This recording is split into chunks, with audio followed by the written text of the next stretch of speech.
rwaparara chikuru chashaikwa izivo.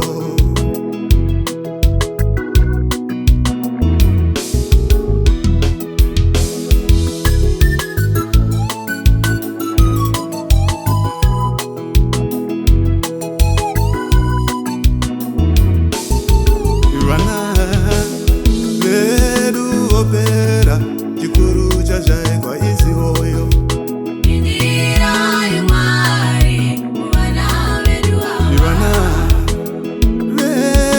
Opera chikuru chashaikwa izivo. Vana vedu opera chashaikwa izivo.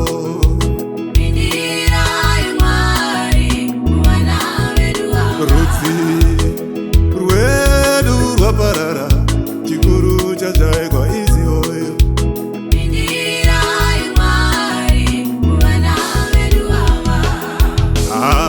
Tinoda Mari tipeyo zivo, Baba tipeyo zivo, Mari tipeyo zivo, Mari tipeyo zivo, Baba tipeyo zivo, Mari tipeyo zivo.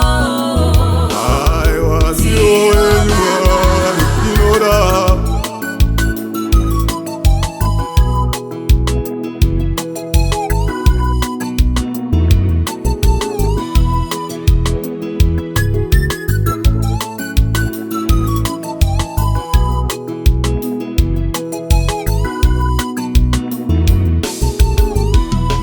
Mafambiro edu Mwari, katauriro kedu Mwari, kapfekero kedu Mwari.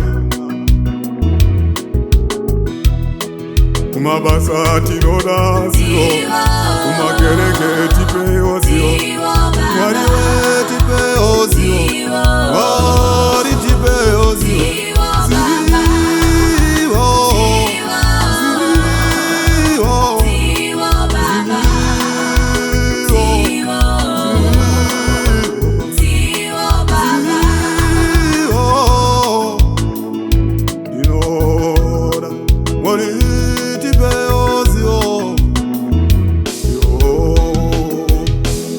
Hosea 4 verse 6.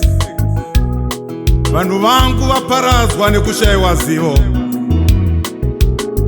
Zvawaramba zivo, neniwo ndichakurambawo, kuti urege kuva muprista wangu. Zvawakanganwa murayiro waMwari, neniwo ndichakanganwa vana vako.